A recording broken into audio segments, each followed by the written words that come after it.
Well, the long negotiations are finally over. Once again, Pete Alonso is a New York Met.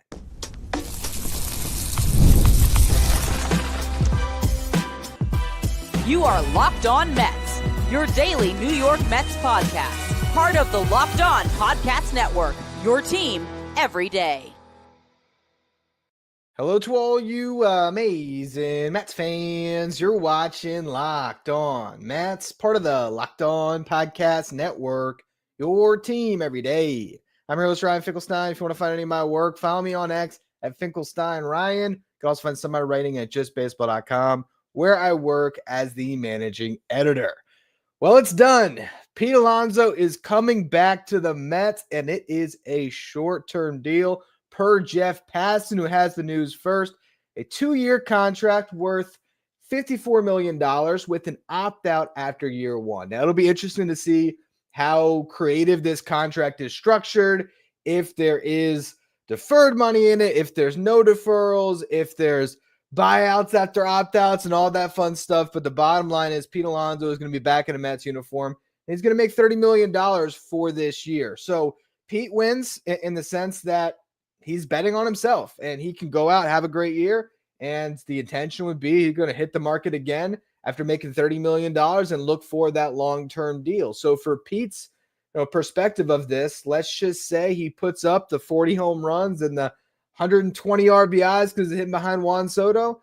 Now you test the market again. Maybe you can get that 4-year deal or the 5-year deal next year that's worth $25 million per. And if he does, let's say it is a 5-year, $125 million deal. You tack on your $30 million you just got. You tack on the $20.5 million you got for 2024. He will eventually exceed that contract extension that he turned down. From the Mets perspective, you get this thing done, and you don't have to worry about long-term being tied to Pete Alonso. Next year, it is going to be a very interesting first base market. There's going to be Vladi, which we've already talked about a lot. You have the Japanese first baseman, Murakami, that's going to be coming over as well. So those two guys are in their mid-20s. And then you never know, maybe Pete Alonso, after a year, everything works out so well, they decide to reunite with him another time. But for now, the bottom line is what we all wanted to happen has officially come to the conclusion we were hoping for, and Pete's going to be back. And that's what matters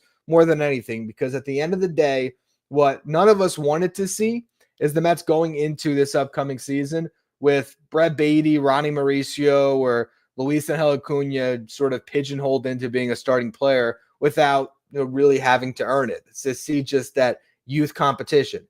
Now those guys all compete for a bench spot, but your lineup now has Pete Alonso back in place. And I think if you look at corner infielders in Major League Baseball, duos, you're going to be hard-pressed to find a duo more capable of hitting 80 home runs than Pete Alonso and Mark Vientos. I mean, that's what the Mets have kept together now. And really, I think the only duo that comes close is a duo that could do it absolutely, in Matt Olson and Austin Riley. But this is a lot of power the Mets are going to have at the corners, and it just lengthens the rest of your lineup. You're going to have obviously Lindor and Soto right atop, but now you can go with Vientos or Alonso in that 3 spot, and you probably have Nimmo breaking up the 2 righties in some way. So it's exactly what we were hoping for, because Pete's back, and we can think about the long-term ramifications of this and what does it mean as far as how will this unfold over time, because this is not the long-term deal that he wanted. This is not the deferred contract that's team-friendly that I've talked about. Ultimately, Pete Alonso is banking on his ability to hit the market again, and the Mets are banking on their flexibility at the position. And you really don't know what will happen over the course of this year. You don't know if Mark Vientos is going to put up another strong season and prove that he can be a third baseman long-term, or if it looks really bad defensively. You don't know if opportunities will present themselves for a Baty or a Mauricio in another way, where all of a sudden Vientos is a DH and one of those guys is playing third base, and maybe they have solidified themselves there. And you don't need Pete next year because Vientos is going to be at first, or you don't know if Ryan Clifford is going to have a monster season in AAA, and then all of a sudden, you actually going to start in AA, I would imagine, but still, he'll get to AAA soon, and maybe you find out that Clifford's your long-term answer at first. What this does for the Mets is it buys them time. It buys them time to figure out what else they have internally without the pressure of having to force one of those young players into an everyday role. And it helps you win now. And that's the most important thing, that you aren't going into this season and wondering, how much better did the Mets really get offensively? Yes, Juan Soto is clearly an upgrade over Pete Alonso, but as a whole, how much better was the lineup? Now you look at this lineup with the addition of Soto, bringing Pete Alonso back, your DH platoon that you've now created with Jesse Winker returning as well with Starling Marte, and I think you have a really dangerous lineup. So it's good for Pete, it's good for the Mets, and at least we now don't have to think about this or worry about this or wonder about this anymore. I'm glad it got done tonight, and it's not something that's going to hang over everybody as you enter camp. The last thing you wanted is to go into spring training and there's all this optimism and so much excitement about the team, and everyone's still getting asked about Pete Alonso. I think we saw that at the fan event at Amazing Day, how Pete just continued to be an elephant in every single room. And now you erase that. And now when you get into camp, the focus can then come back to, wow, Juan Soto is a New York Met. This is a team coming off an NLCS run that has added one of the top 5 players in baseball, and they can roll from here. So this is not necessarily the outcome I was expecting, because while I did throw out there at certain points throughout the months-long saga of this that there was a chance that he gets effectively a 1-year deal, and that's sort of what this is. He does have that second year of a pillow, but I thought that this might end up resulting in a little bit of a longer-term commitment or basically that same 3-year deal. Instead, it's a 2-year deal. And again, that gives both sides a lot of flexibility. So what we're going to do in a second here is I'm going to look over towards the comment section. So do me a favor, if you have any questions or comments that you want to share, throw those on the screen in a minute. But first, a quick break for our sponsors. Today's episode is brought to you by Game Time. Game Time is the fast and easy way to buy tickets for all the sports, music, comedy, and theater events near you. And Game Time picks make it easier for you to get tickets to your favorite live events, because with Game Time picks, they're going to filter out the fluff and show you only incredible deals on great seats, so you don't have to waste your time searching through thousands of tickets. And hey, you got some Grapefruit League action coming up. Maybe you want to check out some Mets spring training games.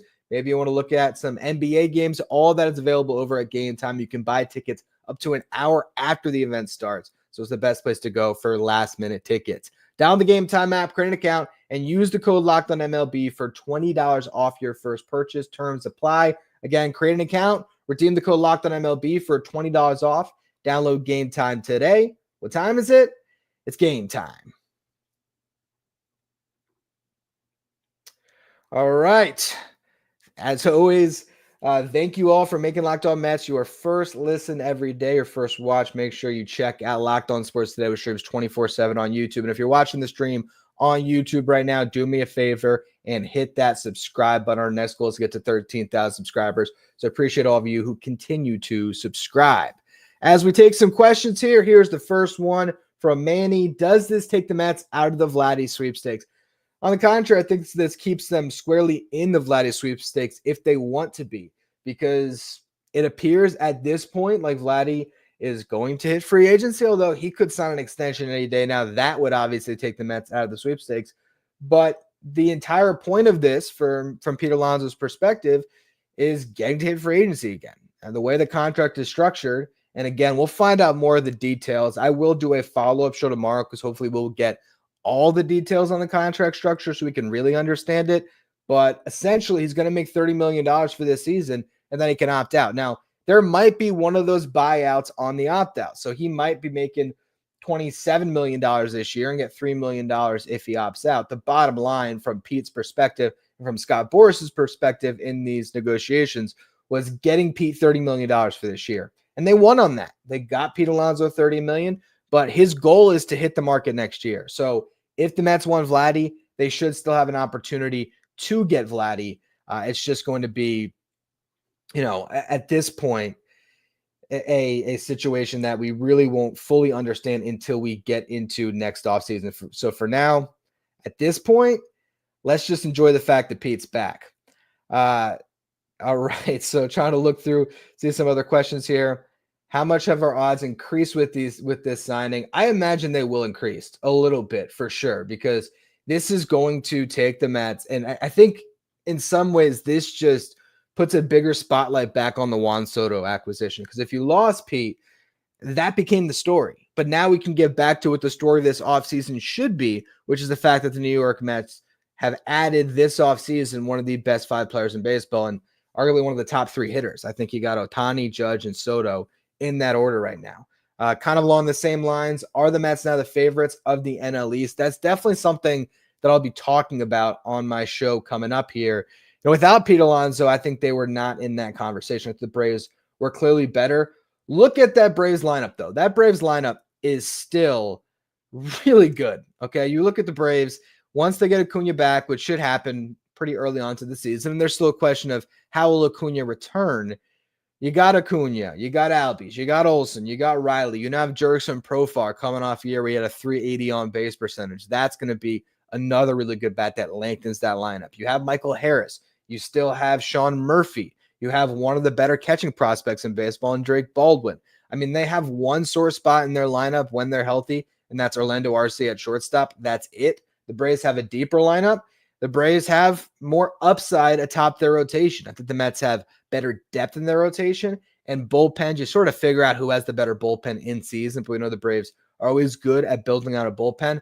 I would say what this move does for the Mets, I think it puts them above the Phillies in my eyes, because then the Mets lineup is now significantly better than the Phillies lineup. The Phillies, you still have Harper, you still have Turner, but Castellanos, Real Muto, those guys are further along. Schwarber's obviously still great, but it's a lineup in Philly that I think goes, I think the 1 through 5 isn't as good as the Mets 1 through 5, and I don't think their depth is as good as well. So I'd say the Mets are now better than the Phillies.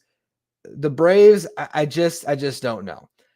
Here's another question. Is it just me, or is this the best case scenario for the Mets? Not tying Pete in for the long term might be the best thing for this team. I think it is. I think ultimately with the way these sides were going through these negotiations, this was sort of the only resolution to come to, because they couldn't figure out that team-friendly deal. It wasn't happening. And I feel like in some respects, I still will believe that the Mets' goal in this was to get Pete locked in on a team-friendly number.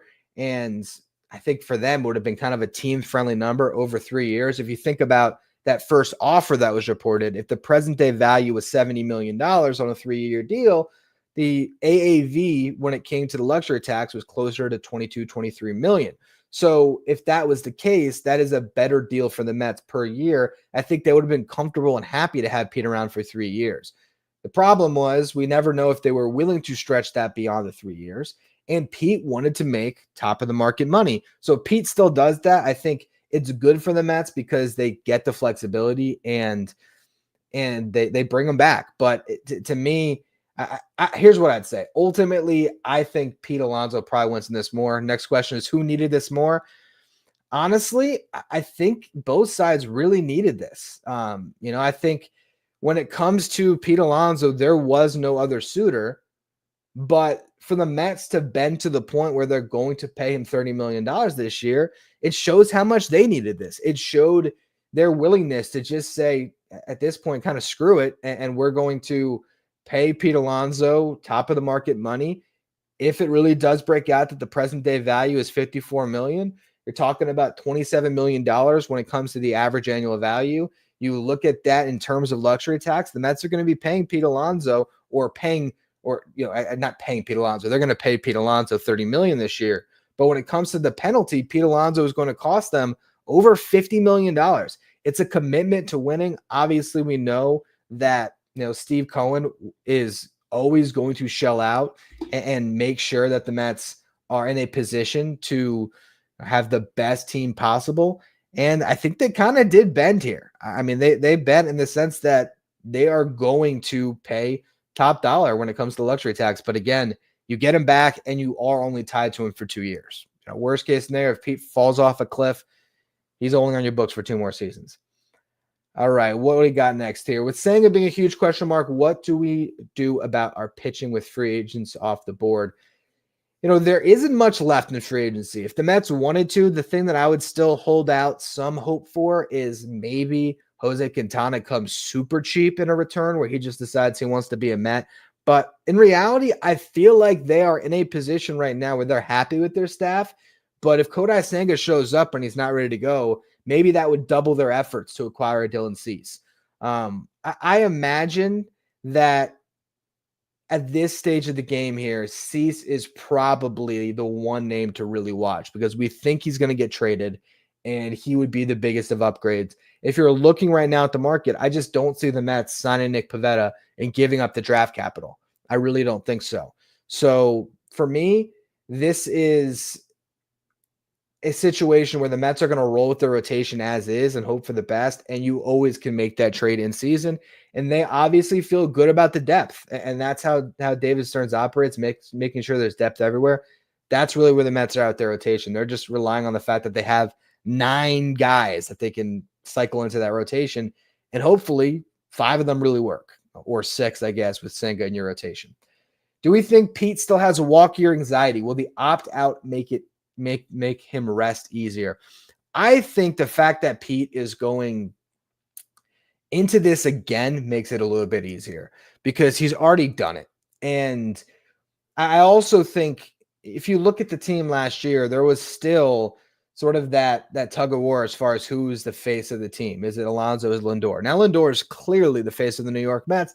And if it's not him, it's Juan Soto. So I think the fact that Pete Alonso is knocked down a couple pegs on the pecking order, the fact that he's going to get into way more advantageous situations as a hitter because of having Soto in front of him, getting on base at a 400 clip, I think Pete Alonso is in a really good place to have a big, big year. And it's just up to him now to do it because he obviously has to get the money he was hoping for. He doesn't have much security here on a 2-year deal. Ryan, does this mean the end of Jose Iglesias? I think it does. I think it does because, for one, you did sign Nick Madrigal to that split deal, so you have another utility option. But now you look at the Mets roster, there's currently only one spot available going into camp. When you count it all out, if you talk about Alonso, McNeil, Vientos, Lindor, Alvarez, Terrens, Soto, Nimmo, Taylor, Siri, Winker, Marte, gets out to 12 players, you only have room for 13. And I think you have a couple guys that are clearly MLB ready with Brett Baty and Luis Angel Acuna, and of course, Ronnie Mauricio, as well as the guys you've brought in, like a Nick Madrigal, like a Jared Young. So they have so many guys that are going to be competing for one bench spot anyway. I don't think that they're going to lock in Iglesias to that 13th spot and not have anything up for grabs in spring training. Personally, I would prefer to have Acuna on this roster than Iglesias. While Iglesias is amazing for vibes, Acuna gives you more versatility on your bench. You can play the outfield and the infield, and he gives you that speed that you aren't going to have elsewhere. Yes, there's going to be some days where Starling Marte is not in the lineup where he could technically pitch run, but I don't know how much you want to get a 36-year-old off the bench for a pinch running opportunity when he's not stretched out. I think ideally you'd want the springy 20, what is Acuna, 22? 23, whatever Acuna is, you'd want the guy in his early 20s that can just hop off the bench and sweep a bag. So I think at this point, Acuna is a better fit for the Mets bench than Iglesias anyway. And now I think there's probably a pretty good chance that we're going to see Baty back in AAA, to be honest with you, because I think Acuna is a much better fit to be that 13th piece than Brett Baty is. But look, this is the move the Mets had to make. Another question here. Would you say the Mets are done now, especially considering the high AAV on this deal? Yes, I do think this is the last move of the offseason, barring a big trade. I don't think that the Mets are going – I mean, you never know. When you're already this far into it, let's just say you can get Kyle Finnegan for $3 million. And the Mets really like Kyle Finnegan. I don't know how much they value him. I wouldn't completely rule out a reliever signing, but it does feel like the Mets were pretty comfortable with their bullpen after they got Minter and Stanek. And I don't believe they're going to sign a starting pitcher again unless they, for one, line a trade up. I should have mentioned that with the Quintana thing. I think they'd have to have a trade partner for Blackburn. You clear Blackburn, replace them with Quintana, essentially, if that's even on the table. And I would still say that it's less likely than likely. So overall, my guess here is this is the last move for the New York Mets. I think Pete Alonso was the final piece to this team, the one that they were waiting for, and they get the job done here. So I think that we are probably looking at the final piece for the New York Mets. Does this bring us over the next threshold of luxury tax? Oh, yeah. Oh, yeah. They are going to be well into 300 millions. I think they're going to be, I had to look at it. I'm not entirely sure. My rough guess is they're pushing like 340 million after this, or maybe it's, I think the Stanek move pushed them over already. So we'll see. Probably through 40 is a little rich. My guess is they're maybe at 330 million. So you're taxed at 110%, everything over the $301 million threshold there. So yeah, this is going to be, again, a very expensive team. It's not quite going to be as expensive as the Dodgers. So we'll throw that comment up, because who doesn't hate the Dodgers right now? But I think this is going to be a very expensive team for Steve Cohen. Kind of along the same lines, do you think with the high AAV of this contract, the Mets are done making moves, at least until the deadline? Just the deadline side of it is interesting. I wouldn't say that. Okay, the deadline is still, almost 6 months away. A lot can happen in 6 months. I wouldn't rule out an early season trade. I wouldn't rule out a trade in spring training. I still think there is a chance the Mets could potentially swing a deal for a Dylan Cease if it makes sense. Interesting. From Nightingale, I got to check this out. Pete was offered 3 for 71, but took 2 for 54. So what that tells you is the Mets were, again, trying to get that average annual value to a comfortable place. But they said, hey, we'll give you the AAV you're looking for, but you get one less guaranteed year. So if that is true, that would put the Mets in a situation where, you're getting Pete Alonso for more money, but long term, it's not as much of a liability to be tied to him for 3 years. Let's see. I've already answered the Vladi question. I'm scrolling through to see if there's any other questions that are different than what we've been talking about. What can we What can we realistically expect him to do this season after having a tough season on a contract year? I think Pete is going to have a huge year, honestly. And that actually leads into this question. Do we bat Petey in the 3-hole or cleanup? What's your lineup now? I think you bat Pete third. My lineup at this point going into camp, sight unseen, would be Francisco Lindor leadoff because he thrived there last year. I'm batting Soto second, Alonso third, Vientos fourth, Nimmo fifth. Now, the reason why I structure it that way, to me, there is more fear factor, even if Mark Vientos is a better hitter. Pete Alonso is the bigger name. Pete Alonso has the bigger presence. And when Juan Soto is in the box, I want Pete Alonso to be the guy standing on deck that the pitcher has to look at in a big spot. And they have to decide, if you got runners on second and third and first base open, do you want to pitch to Pete with the bases juiced? And the answer a lot of times might be yes. It might be, all right, we have a better chance to pitch around Pete than Juan Soto. But then Pete Alonso gets to come up with the bases loaded in a big spot. And I think this is going to be a huge year for Pete Alonso because of this. That's where I would go with it. And then you have Nimmo as that bridge right in the middle of the lineup batting fifth to break up some of the other right-handed hitters. Because I imagine if Francisco Alvarez has the season we think he can, he might bat sixth. You know what I mean? So I think that's probably the best way the Mets can do this. We got another question here. Is Baty as good as gone in a trade? I would not say so. And here's why. He still has one option year left. So I think from a Mets perspective right now, Brett Baty's value is at a pretty all-time low at this stage. So I don't see the harm in keeping Brett Baty for depth because you never know what's going to happen. I think Mark Vientos is going to be great, but he is still an unproven commodity at the big league level. Yes, he had one amazing year, but 1 year in the big leagues does not make a consistent big leaguer. You got to show up and do it again. What happens if Mark Vientos opens up the season and he's striking out 34% of the time and he's got a 620 OPS and he is butchering every ground ball hit to him at third? In that case, you're going to be happy that you still have Brett Baty because maybe Baty is tearing the cover off the ball in Syracuse and he becomes your best option. This is the last year that Brett Baty has that roster flexibility. So while he has it, it makes sense to keep him. If he has another bad year, if he doesn't figure it out at the big league level, then next offseason, you're pretty much in the same boat as you are right now when it comes to trade value. So unless there's a team that is desperate for Brett Baty at third base that is willing to pay him or pay for his value with a really good prospect that you like or a stud reliever that makes sense for your team this year, I just don't think you're going to get anything of value for Brett Baty right now. So you're better off holding out and seeing what happens this year, because he isn't the ultimate insurance policy at third base, at second base, at first base. And if he has a great season in AAA and you don't have any big league opportunities for him, he might actually slightly boost his value, where some team is scouting him in AAA and says, I think this guy's going to hit in the big leagues, especially getting him out of New York. And maybe you get more for him at the deadline than you would right now anyway. I would not rush to trade Brett Baty just because of this. Let's see. Where else do we got here? Already talked about this. Do you think we'll add another top tier reliever? I don't expect so. Will he stay for year two if he had a bad year one? So I don't think anybody necessarily wants that to happen. I think the hope is Pete Alonso has a great year, and then ultimately you revisit this in offseason from now.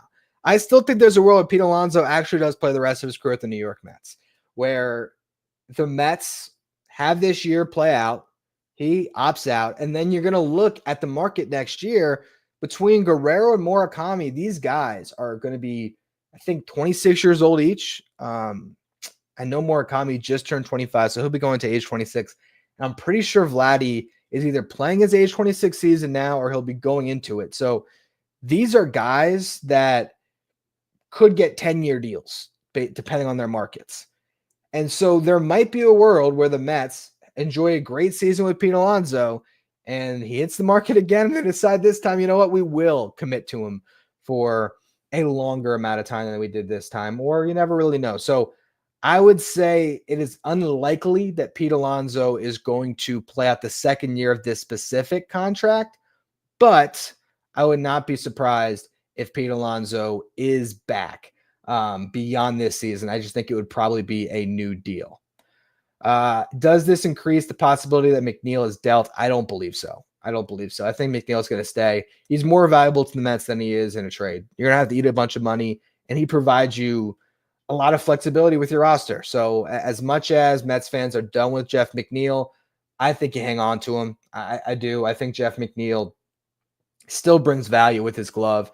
And let's not forget, he was great in the second half last year. He showed that he's not completely washed with what he did in the second half. He was hurt in spring training last year, got off to a slow start, and eventually he sort of figured it out after getting in a all-star break to sort of refresh himself.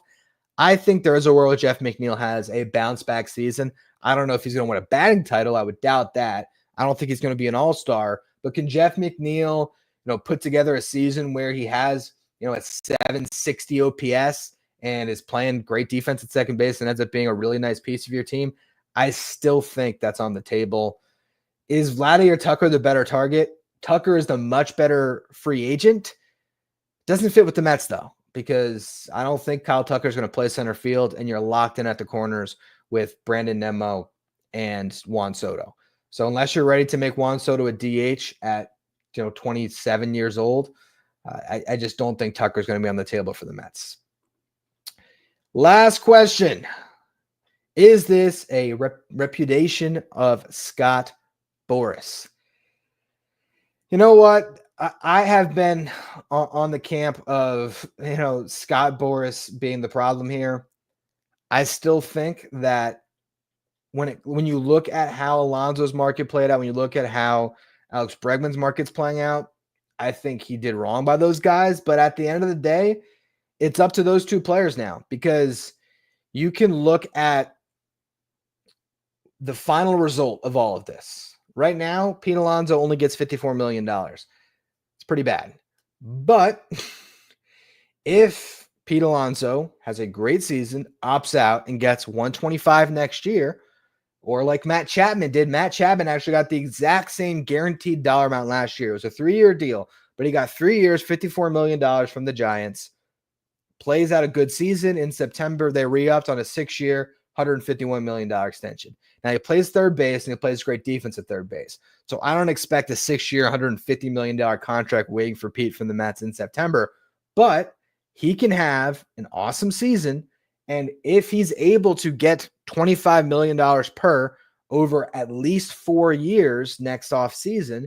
You add that with the $30 million that he's getting now. You add that with that final year of arbitration.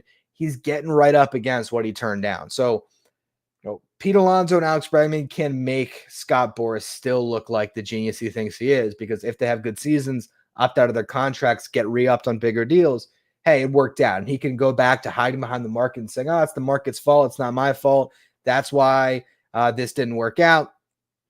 Bottom line is, I think Scott Boras is going to continue to run up against this problem when you have these big name free agents who don't have that clear-cut future of being that level of player for a long time, where he's not going to be able to get the 7-year, 8-year deal he used to be able to get for these guys just based on what they've done and their name value. Teams are paying for what you can do. That's why Juan Soto gets 15 years in that crazy contract, because a bidding war starts because teams know that Juan Soto still has a runway of 10 years of being awesome. You look at Bregman, you look at Alonso, teams say, maybe they got 3 years left of being really good, and then you hope that they're going to be, above average for the next 3. We don't want to commit 6-7 years to those guys. And until Scott Boras gets a little more realistic, he's going to keep having these types of free agents drag out until almost spring training without getting the deals for the years that they wanted. For Pete Alonso, it's a little more murky because we have no idea. We know, actually, there was no other market for him. So all we know about Pete Alonso's market is what's been reported connecting him to the Mets. And it's only been 3-year deals. Bregman's the one I think is the more obvious fumble, because if he ends up signing for less than $156 million guaranteed, which is what the Astros put on the table, there's no guarantee he's going to get that back. And that was a 6-year deal at $26 million per. And Matt Chapman set the value for Alex Bregman, and the Astros paid his market value. You look at the last 4 years, when it comes to wins above replacement, Alex Bregman and Matt Chapman pretty much even in WAR. I think it's 16.2 for Bregman, 16 for Chapman. So that little marginal difference, $5 million more than what Chapman got, that was a fair offer the Astros put on the table, and they were holding out for 7-8 years. I don't think that's going to come. I know there's been some reports tonight that it could be Bregman to the Cubs on a 4-year deal around a little over $100 million. Whatever it ends up being, it's probably going to be the same type of a contract. Opt-outs, big money in year 1, and we see. But again, I think Scott Boras has an oversight on these types of free agents that's only going to continue. But anyway, that's going to be all for me on this live stream. Thrilled that Pete Alonso is back. I am still going to record in a little bit. I'm going to take some time here, read everything I can on what happened, and then we'll talk big picture about what this signing means for the Mets on tomorrow's show. Same time as always. It'll be up on YouTube at 6 a.m. It'll be on your podcast feeds a little bit before that. I appreciate all of you who tuned in. If you are still on this stream, do me a favor, hit that subscribe. If you're listening back to the audio version of the show, make sure you follow, rate, and review wherever you get your podcast. You can follow me on social media at Finkelstein Ryan. Follow the show at Locked On Mets. Thank you for making Locked On Mets your first listen, your first watch every day. Now head over to Locked On Sports Today, streaming 24/7. And if you think this news is big, the NBA has been crazy with news today. A lot of trades before their deadline tomorrow. So if you want to be up to date on all the latest when it comes to the NBA action, just follow over on Locked On Today. I'm sure there's a lot of great stuff going on there, streaming 24/7 on YouTube.